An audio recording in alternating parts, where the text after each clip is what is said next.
this could work, especially depending on the acuity of your residents that you're bringing into here. You could fit a wheelchair down here, and it's not a super long hallway. So I would say that this one would definitely work for this situation.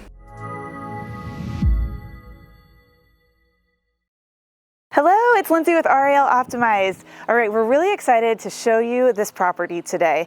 What I really like about this property, as you'll see when we walk through it, is the number of rooms that it has, the amount of open space it has that we can really work with, and the setting. When you pull up into this home, it looks and feels like a home that you would want your mom or your grandma living in. It's in a regular neighborhood, there's no HOA, there's a lot of green space and trees, and it just feels good, it feels warm and homey, comfortable. Definitely not institutional at all. So this is a home that would be really great for a conversion. Okay, so you got to think a little bit open-minded as we're walking through into some changes that we would make. But another great thing about this one is that it's not a full gut job. It's not a full rehab. There are some changes, but not a full gut job. So we'll walk through those as we get through the home. Again, this is a very behind the scenes look at it and some things we would do to accommodate this home to work for residential assisted living. Also, we'll point out too how many residents you can have in here and where they would be at. But this home alone, it is actually listed as a 4-bed, 3-bath house with no basement. But we would be able to accommodate 9 residents in this home. And where we're located right now, residents would be paying about $6,500 for a shared room, up to about $7,000 for a private room. So we're looking at about $6,500 to $7,000 per resident in this home with 9 residents. Before we go in, I do want to point out the outside of this. So this is something that's a little off, right, for a normal home. It's got this big patio that needs to be finished. Is it ideal right now? No, but you could add some ramps onto here pretty easily to accommodate the seniors, stain it, add some stuff out here and make it really cute, and it really would be a great space for the seniors to come out and sit and have some nice chairs out here for them. Also, there's a giant step going into the house, so this definitely needs a ramp as well.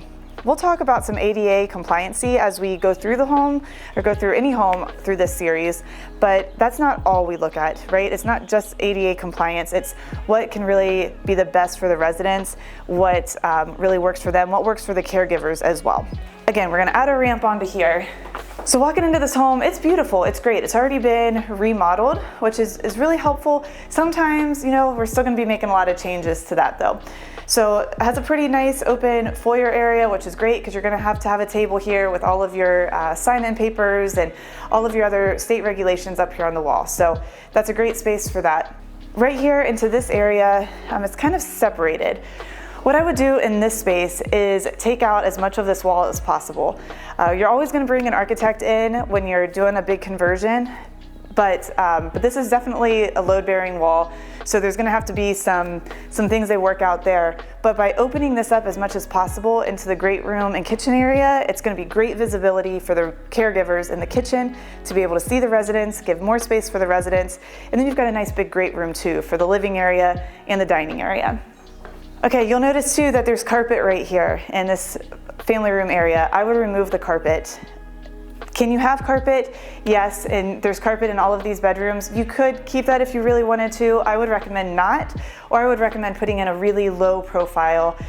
There's definitely antibacterial, antimicrobial types of carpets out there too that work really well. But you're gonna think about the smell, cleanliness, trip hazards. I mean, there's a lot that goes into having carpet. So if you can remove the carpet, the better.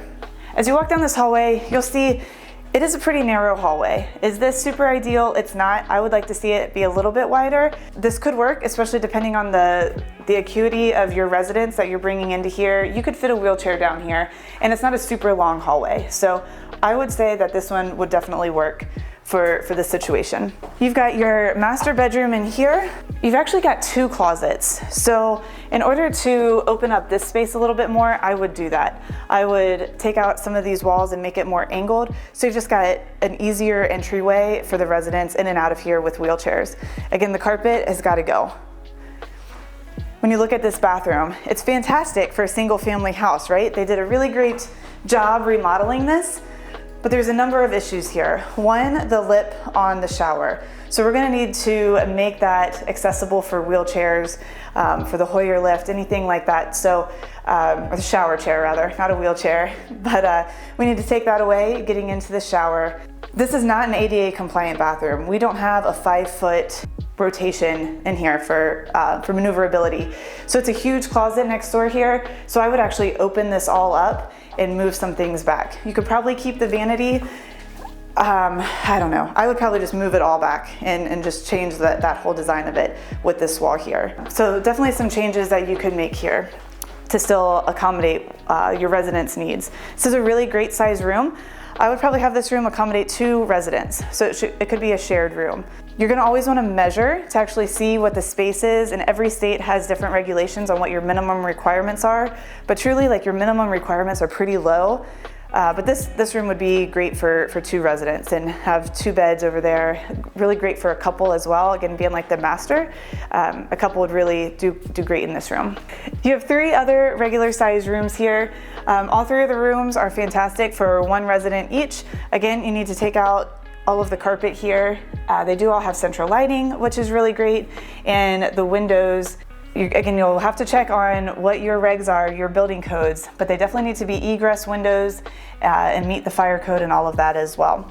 Speaking of that, in this home, there is no fire suppression system. So we will have to add a fire suppression system into this home. We'll talk more about that later, but it can be retrofitted to fit in a home like this. You can see it's kind of narrow here again, but this would work as well. And then there are closets in all of these rooms too, which is great. A lot of times, you know, we'll end up taking the closets out and bring armoires, bring the wardrobes into rooms, but in here, there's no reason to. We're not doing a full gut job, so it would just add to the work. So we've got closets in all the rooms. All right, so if I were to do this home, this bathroom, I would take everything out and make it ADA compliant. I would put a bigger vanity in here to where the wheelchairs can actually roll up into it, and I would consult with somebody else as well, but to really figure out what we could do with the shower toilet arrangement. This can work, you know, once you come in and be able to close the door, but it definitely needs to be a full shower, not a bathtub, and tile that all the way up to make it really easy to get in and out of there as well. So those are some ideas with this bathroom. Having the 2 sinks and whatnot, this can work, but again, not really ideal, and we don't have an ADA compliant vanity yet in this home, so I would go ahead and do that for this vanity. All right, this is an area that I really love about this home. It's really great because, like I said, we're going to be removing a lot of this wall that goes between the family room and living room area here, so making this one big great room is going to be really fantastic. And then it just flows into the kitchen. So in this area here, and make it more like your dining space, you'll have your couple tables for your residents to eat, and then over there with your TV, couches, and chairs in the family room area. So then moving on into the kitchen, which is super open, it's already redone, there's tons of counter space. The caregivers are going to love this kitchen. Super user friendly. You also have like this breakfast nook area, or this breakfast countertop area. That's really great too for serving, even when you have families over and more like potluck style. This is going to be super beneficial. Same with the island. The only thing that I would prefer is if this were lower, so that the residents could wheel up to it and sit there to eat. You're going to have bar stools of the bar height here, so it makes it a little bit more difficult for most residents to be able to sit up here to eat. Is it possible? Yes. I wouldn't change it, but if you were totally redoing this, I would have this lower. Another really great feature is the sunroom here in this home. Perfect for the residents. Again, you'll have to make this accessible, so make some changes to the door and a ramp here. But having the sunroom for the residents, this will get used all the time, where they can sit out here, have activities. It is a closed-in backyard as well, so it's beautiful out here, but it's also safe, so the residents can be out there. It takes one less thing away if you're going to make this into a memory care home, because you could have it as a locked gate and have a huge backyard area for them to be in and have that safe. So as of right now, we've got 1, 2, 3, 4, 5, because we have the shared room and the 3 other bedrooms, so we have 5 residents. This dining room here, I would be blocking this off and make this into an actual bedroom. So this would be where the 6th resident could reside, into that room right there. Again, a great kitchen. This is really just fantastic for this concept.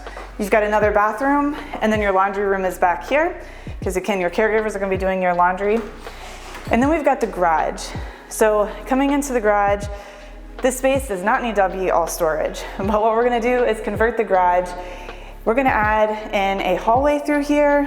Again, you're gonna be consulting with an architect through this, but you'll add in a hallway. We're gonna put in a small office over in the corner because it's really great for your management team to have an office. You're also gonna need to have files locked up and whatnot, and a safe place for medications and everything. So having an office whenever possible is really important. And I would make this then, the hallway go, and I would have 2 bedrooms.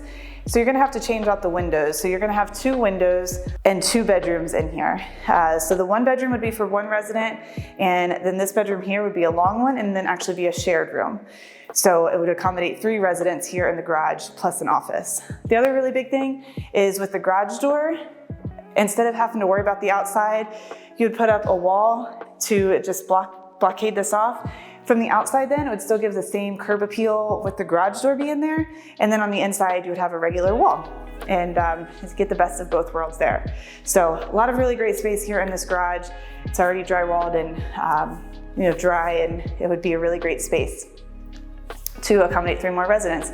So then that gives us 9 residents in this regular residential home. All right, lastly, just to recap, this house was listed as a 4-bed, 3-bath house. It was listed for $399. So if we buy this home, we'll probably put about $40,000 into it, give or take, to allow this home to accommodate 9 residents. It's huge potential with this, super exciting. This would be a great opportunity for somebody to come in and start their own residential assisted living home here.